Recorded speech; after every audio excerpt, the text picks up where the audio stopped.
la pouvoir nga koy jël di ko xeexee nit ñi. parce que souvent dama koy wax pouvoir bi ñu jox présidence de la République c'est un pouvoir boo xam ne dafa am finalité bu ñu ko dédié. parce que boo gisee constitution dafa am esprit ak lettre parce que président buy waat bu ñu ko élire dafa naan kattanam jëfam engagement am yëpp daf koy jagleel intérêt réew ñu jox la pouvoir donc lépp looy def foofu façon booy utiliser pouvoir bi rek dafa war a méngoo ak loolu. ak lu tax ñu jox la ko. exactement de manière permanente bu méngoo loolu rek def nga détournement de pouvoir te nag dafa sew si lu bari lañ koy gisee mooy jël pouvoir bi au lieu nga def ko de manière objective nga jël di si noot nit pour des intérêts politiques détourner nga pouvoir nga jël pouvoir bi nommer sa xarit parce que sa xarit la wala da ngeen bokk parti liggéey bi mënu ko jubul détourner nga pouvoir yooyu yëpp loo foo jëlee pouvoir bi jariñoo ko ci beneen anam boo xam ne du anam intérêt réew mi rek détourner nga pouvoir donc loolu en dehors du fait que c'est immoral maanaam jël pouvoir di ko noote ay nit wala di ko utiliser noo xam ne rafetul dafa illégal même bu fekkee ne c'est pas un texte mais ça va de soi c'est-à-dire président pouvoir am di doit l'utiliser uniquement dans l'intérêt général mais loo ci def leneen rek détourner nga pouvoir mais intérêt personnel ak ut loo am yamale yi mbiri sa bopp moo tax ñu bari ñi war a wax waxatuñu dëkk bi dafa tumuranke ci ñu taxaw di wax pour l'intérêt général boo ko jëlee société civile sax mooy lan bu ñu demee ba organisation société civile yi professionnalisé nekk ay institution def am ay administration nga xam ne da ngay wut ay programme parce que administration bi foog mu am ay personnel ay location da ngay wut ay programme pour am loo ko fayee am ñoo xam ne dañu nekk ci activité société civile loolu rek la ñu def mu doon pratiquement profession nga xam ne bu ñu amee ay institutions yu ñu taxawal dañu positionné wu pour bu ñu ne soxla nañu waa société civile ñu jëlee foofu jox leen ay position ngay des avantages financiers et matériels loolu moo yàq liggéey ay institutions. ouais parce que dañuy soxla ay ARMP ñu ne société civile. ñu ne conseil économique social et environnemental société civile. da lay fragiliser HCCT ñu ne société civile. da lay fragiliser absolument loolu. liberté de ton placé ci institutions yi parce que dafa am benn jeu bu pernicieux entre pouvoir bailleur de fonds société civile ku nekk da nga soxla sa borom. parce que pouvoir bi foog mu justifier que ne am na société civile bu koy contrôler bailleur de fonds yi bu ñuy wutee xaalis à l'étranger wala ñu am seen budget yi foog ñu am fu ñu ko dépenser donc dañ koy jox waa société civile yenn ONG yi ñooñ tamit dañu am ay institution am ay administration am ay programme am ñoo xam ne loolu la ñu vivre ñu utiliser loolu moo rey combativité bi te loolu moo tax tey am yu bari yu xew on se fait des illusions état de droit bi ñu koy tudd amuñu ko c'est ça la réalité foog ñu yeewu. état de droit amuñu ko. mais amu fi lan mooy état de droit la primauté de la loi kan moo fi mën ne fii président bi fi nekk ak ñi ko jiitu woon yi jël nañ loi teg ko seen kaw kenn mënu ko fi wax. fii lu neex président mooy am. loolu mooy situation réelle nañ jàpp ne amuñu état de droit dañu nax suñu bopp. parce que état de droit mooy foo dem primauté de la loi. tegu ci kaw ñëpp dama lay jox exemple yu très simple yoo xam ne day wane ni ñu salfaañe état de droit fii. parce que niveau responsabilité moo doy waar bi Thierno Alassane Sall démissionné le 2 mai ñu remplacé ko le 2 mai par le premier ministre le 2 mai le premier ministre signé contrat ak Total te yoon lu mu wax lu leer la yoon dafa ne décret wala loi buñ ko jëlee balaa muy mën a am doole balaa ñu koy mën a appliquer ñu publier ko journal officiel mënuñu décision bi ñu ngi ko jël le 2 mai xaajul génn journal officiel mu ngi génn peut-être 2 semaines après passation de service amul premier ministre signé ci kanamu président de la république mu cautionné ko président de la république approuvé contrat bi premier ministre signé te bi amuloon benn pouvoir ba mu koy signé à ce niveau donc loolu dafa fës si yu bëri président fi nekk wane na état de droit ce n'est pas son problème am na beneen problème état de droit Nafi Ngom Keïta bi ñu ko fi dàq mandat am jeexul yàlla wuñu état de droit ak mën nañ joxe exemple yu dul jeex donc citoyen nañuy yeewu l'état de droit reste à construire dans notre pays ak yeneen même république bi ñuy wax république bi tur la rek république amu fi fii ku buur wax bu mee fi nekk moo tax c'est très important élection bi tournant bi ñu jublu bu ñu bëggee nañu yeewu amuñu état de droit amuñu république bu ñu ndax suñu bopp on a un système avec on a des symboles et un fonctionnement avec une certaine dynamique démocratique sous certains aspects parce que démocratie sax bi ñu wax matul suñu réew lu tax démocratie matul parce que démocratie fii dañ ko yemale rek ci élection te démocratie dafa dépassé loolu bu baax a baax a baax démocratie lu permanent la war a doon ci dundu nit ñi muy démocratie sur le plan politique sur le plan social sur le plan économique sur le plan même culturel. da ngay fàttali gis nga situation Casamance bi ñu fi wax ba ñu wax dañ ne lu ko indi à la base le mépris culturel vrai système démocratique composant nation bi yëpp dañu gis seen bopp si ñu tabaxee nation bi. sur le plan économique yow fii da nga amoon procès temps yi démocratie économique bu amoon. am na situation yi du am parce que démocratie économique bu amee on applique la règle de la concurrence. mais fii lu fi xew régime bu ñëw indi ay hommes d'affaires am dans des conditions scandaleuses jox leen ay marché dans des conditions scandaleuses boobu c'est un cas. am na cas wu envol immobilier ak yéen cas yu dul jeex sur des marchés les plus importants am na beneen cas bu aussi scandaleux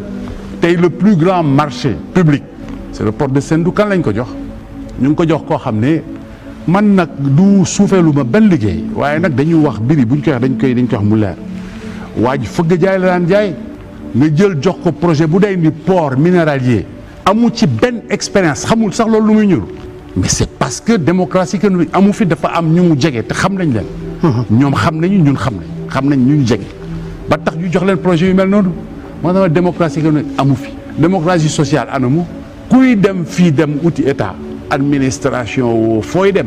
yow sa mbokk yi woon na bés bu njëkk Pape Alé xamoo fa kenn. du jeex. loolooy wane rek démocratie amuñu ko parce que boo amoon da ngay jóg dem ak assurance dans l'administration une administration républicaine ñu defal li ñu war a defal du am benn jafe-jafe waaye tey administration boo fa demee amoo ku la jàppale wala amoo ku la téléphonel sa problème du réglé wala geruloo sa problème du réglé moo tax bu ñu nax suñu bopp on a tout à construire bu qu'on ne se leurre pas c'est pas parce que dañu def ay élections yu civilisées ñu ne kii gagné na que la félicité ko la dévolution civilisée du pouvoir n'est pas le seul signe d'une démocratie qui fonctionne loolu benn aspect bu tuuti la. donc muy état de droit ak démocratie amuñu ko suñu réew. c'est un problème de système il faut tourner la page. administration républicaine dafa nekk à équidistance maanaam amul far amul ci. mais boo nangoo ñi nekk ci administration bi ñoom ñëpp c'est des militants politiques de haut niveau au contraire on les encourage même à faire de la politique. ou bien on les aime. mais loolu nag nañu waxante dëgg jógewul ci Macky Sall rek. parce que avant Macky Sall buñ la nommé pour nga maintenir sa poste da ngay dem defi politique. boo bëggee poste da ngay dem defi politique. mais kooku boo defee politique yow ngay militant APR ñu jox la une administration te ñëpp war ñëw sa administration bi dafa liggéey koy jiital. koy favoriser. say militant APR yi bu ñu ñëwee sa ay militants ngay favoriser. foog nga def ay incompatibilité am na niveau administration boo fa nekkee soo bëggee politique nga dem politique mais ni am na niveau boo xam ne doo ko am dooroo ko fa nekk am ay responsabilité politique ouverte nga xam ne tey te li gën a garaaw si dérive yi mooy ki fi nekk tey muy Macky Sall président Macky Sall moom dafa encourager sax nit ñi parce que danañ leen ne am na élection am na fi mu ne ku perte ma dàq la mooy yow nit ki jël nga ko. nga war ko nattee ci xarañam ci liggéey bi ci njubam ci liggéey bi nga teg jël yëpp teg ko foofu encore une fois détournement de pouvoir parce qu'il dit ku perte ma dàq la mooy pouvoir présidentiel am pouvoir nomination ak révocation il l'utilise dans ses intérêts politiques donc détournement de pouvoir encore moom laa doon wax sànq ku perte ma dàq la ça signifie quoi ki am tuuti conscience professionnelle bañ bàyyi place am di dem politique tout le temps bu pertee kooku dañ koy dàq ki bàyyi place am dem di politique yi tout le temps bu gagné ñu téye ko fa beneen exemple violation état de droit détournement de pouvoir beneen violation état de droit yoon moo ne at bu nekk inspection générale d'état dafa war a produire rapport OFNAC dafa war a produire rapport violation état de droit la parce que génn loi bi publier rapport yi dafa am finalité c'est l'information de l'opinion c'est un droit c'est-à-dire institutions yi dañ leen di fay suñu budget suñu alal la loi leur fait obligation bu ñu nekkee état de droit c'est la primauté de la loi mais rapport yi lu tax génnoon parce que président sawaru si parce que ñoom dafa mel na li ñuy wax coutume républicaine bu ñu jéem a respecté mooy balaa ñu koy publier foog ñu jébbal ko président bu ñu ko jébbal jox ko publier mais bu si sawarul ñoom nañu respecter état de droit parce que droit bi loi bi ñoom la ko sas ñii fi nekk muy inspection générale d'état fu nekk ils doivent faire leur devoir état bi loi bi moo leen sas loolu seen ndodd la gàllu loolu mu neex président mu naqari président jotewul ak président bu leen bëggul recevoir pour ñu présenter rapport yi nañu jël seen responsabilité respecter loi bi moo ëpp doole def lu neex président donc tu as situation bi xam nga bu ñu demee ba niveau institutionnel mel noonu respecté wuñ fa loi fu ñu jëm comment on peut parler de l'état de droit ñi nga xam ne ñoom ils doivent être les garants quelque part de l'état de droit parce que inspection d'état buy vérifier day dem contrôler sur la base de la loi suñu président bi fi nekk yoonam nekkul ci état de droit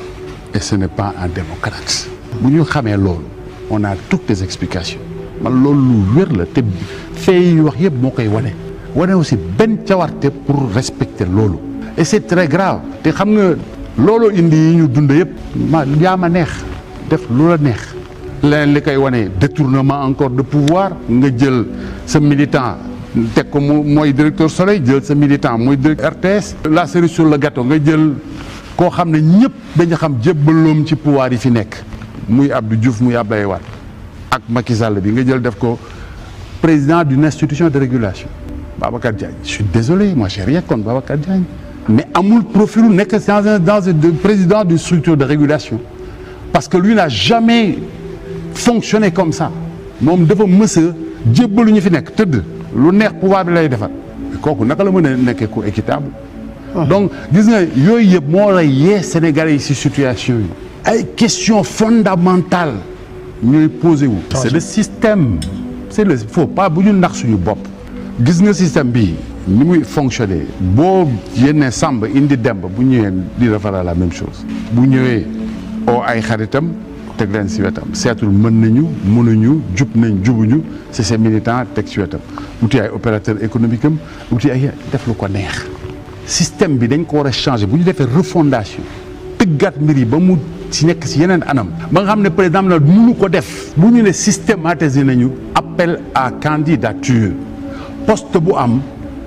amul militant amul recommandation sëriñ bi amul dara dañu def cahier des charges nekk voilà poste diw am na lii lañ ci laaj tel diplôme tel expérience tel jaar ngay Sénégal bu dëkk Sénégal wala Sénégal bu nekk extérieur ñu def ko public ñu def benn appel public ñëpp mën a soumissionner mu am chaque année état bi sélectionné benn cabinet de chasseurs de tête par appel d'offre aussi ñu jël jébbal ko dossier yi mu seet ci seen xam-xam bi mën-mën bi vérifier diplôme yi bu ñu paree ñu jébbal ko def enquête d'intégrité seen ndax nit ki jub na wala jubul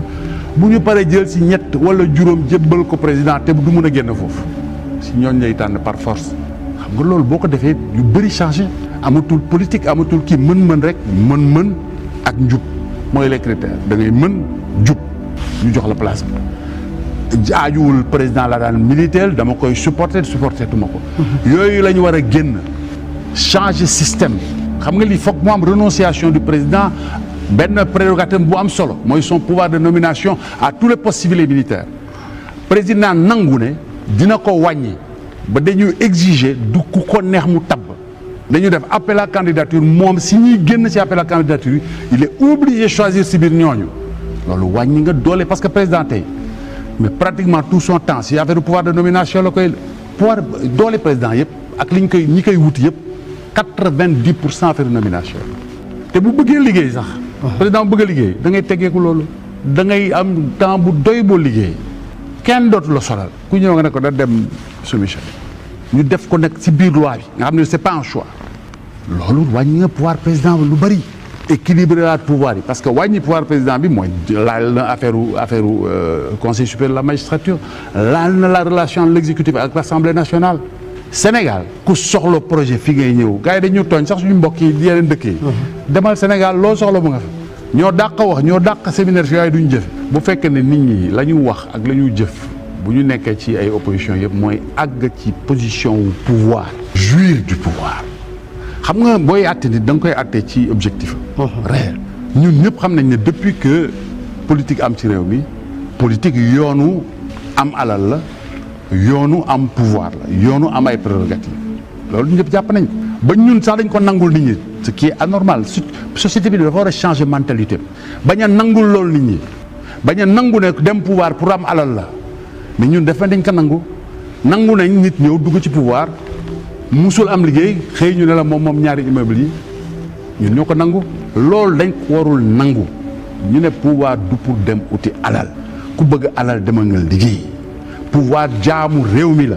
loolu paradigme boobu tant que changé wuñ ko lii day am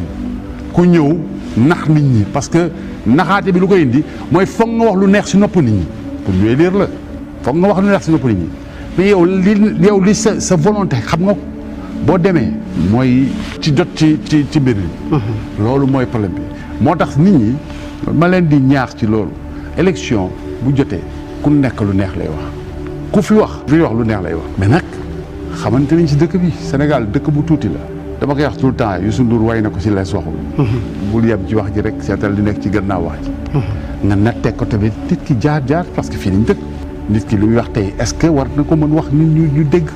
loolu la ñu war a gëstu bu baax a baax parce que gis nga période bi ñu jëm on a trop d'incertitude et c'est pas bon dañ nekk ci benn tournant boo xam ne maintenant dañu nekk dëkk boo xam ne pétrole daf fi am gaz daf fi am donc enjeu bu rëy àdduna bi gis nga dafa am ay cartel ay saay-saay yoo xam ne dañu teg seen carte àdduna bi dañu xoolee maillon faible mooy dëkk yi nga xam ne ñi ko jiitu duñu jubuñu mën nañ leen guerre ñu ne fa cëpp jënd président yi jënd ministre yi jënd justice bi jënd force de la sécurité dem toog seen hôtel yow nga defee ne sa président mooy décidé wu dara tournant boobu foofu lañu nekk te niveau ñun waruñu dem ci circonstances yooyu avec de l'incertitude faut que ñu dem dans sur des bases très claires avec des institutions yu wér yoo xam ne dinañu sàmmal loolu surtout par rapport ak ñi fi nekk perspective yëpp mooy seen xel mënul jàpp beneen pouvoir ne fii pour gérer affaire ressources pétrolières moo tax jeunes yi surtout laay waxal parce que gis nga affaire boobu ça interpelle beaucoup les jeunes parce que jeunes yi man quelquefois da ngay xaw a découragé bu ñu ne non ils sont tous pareils ça m'intéresse pas tournant bi ñoom la gën a concerné parce que bu ñu exploiter ressources yi nañ ko war a exploiter mu jaar ci anam yu wér tegu ci loxo yu set ñoom la yàlla xéwalee seen problème mën na fa jaar régler abadan nag bu fekkee ne nag jaarul foofu tegu ci loxo yu setul loxo yu jubul ñoom nag seen affaire mën na yàqu ba pare dëkk bi nekk situation wu danger parce que gis nañ ko tous les pays yi nekk des maillons faibles yoo xam ne dañu am ressources y a des crises te tamit ñi fi nekk am na lu ñu wan manduwuñ ci mbir bi non manduwuñu bu ñu mandu woon kon loxo rakku njiitu réew mi du ci dugg wan nañ ñu déjà ay orientation ci mbir moomu conditions yi nga xam ne signé nañ ko yenn contrat yi wan nañu tamit seen orientation ci mbir moomu donc population yi nañu yeewu parce que wax nañ ko lu cin bu nar a neex bu baaxee xeeñ te am na lu mu xeeñ tey nii moom li mu xeeñ neexul kon Sénégalais yi nañ ci yeewu bu baax a baax seen intérêt bopp la nañuy si yeewoo noonu nañu bàyyi délégué affaire yi seen intérêt dañ jàpp ne bu ñu exprimer wu ci vote seen intérêt la ñu gérer donc nañu seet par rapport à proposition yi ak ñi fi taxaw kan lañu yaakaar ne mën na leen gérer seen intérêt en tant que citoyen et l'intérêt général du pays c'est ça qui est en jeu yaay président kenn mënu ci dara au bout du compte de toute façon yaay décidé mais quel est le problème yow Pape Alé wóor la ne ci telle chose xam na ko mën na la xalaatal te yaay président koo oo mu ñëw waa opposition bi koo oo mu ñëw soxluwu sax def publicité nanga waaw man de telle question yi dama bëggoon nga wax sa xalaat Pape Alé pare même bu dul sax nekk dans le giron politique parce que xam nañ ne Pape Alé sur telle question ñëpp d'accord nañu moom moo gën a xam ñëpp waxalax moom ba pare nga décider booy def noonu nit ñi xam ne vraiment yow ku ubbeeku nga yaa ngi déglu nit ñi mais bés boo nekk concertation mais soxluwu sax publicité bu koo ni ñëwal mu ñëw waaye su fekkee ne yow da ngay toog bu problème amee nit ñi ñëw sàkku dara nga ne maa bañ ñëw def ma tey teg ko imposer ko nit ñi waxuma sax homme politique yi kilifa diine yeex kilifa aada yi problème am ñu la may ñu li nga ne maa lànk kaare beneen problème nga xëy na gars yi kaay leen mais nag nit ñi ñàkkuñu fula nag ki yor pouvoir bi war a créer condition wu kóolute ba bu wootee ñu mën a wuyu waaye bu fekkee ne yow créé condition kóolute lu la neex ngay def bu la neexee sax nga jàpp nit ñi dóor bu ñu la ñaanee nga bañ jël sa décision tout seul de manière unilatérale après nga woo nit ñi kaay ñu waxtaan ku am ful loolu doo ko nangu kon moom lu am responsabilité président la waaw parce que man waxtaan lu mu defarul du ko yàq waaye tamit day doon Wade ak loo ko mënoon critiquer Wade xamoon na jauger situation wu dëkk bi ba bu amee fu mu toll mu dellu gannaaw déglu peuple la waaye kii ko wuutu moom beneen état d'esprit la am moom forcing la xam mais na jàpp ne loolu du wëy bu ko loolu jey ba mu yaakaar ne loolu dina wëy à force de tirer parce que la corde elle finit par se casser. donc loolu na ci bàyyi xel bu baax. nañ dem rek parce que nañ dem de toute façon.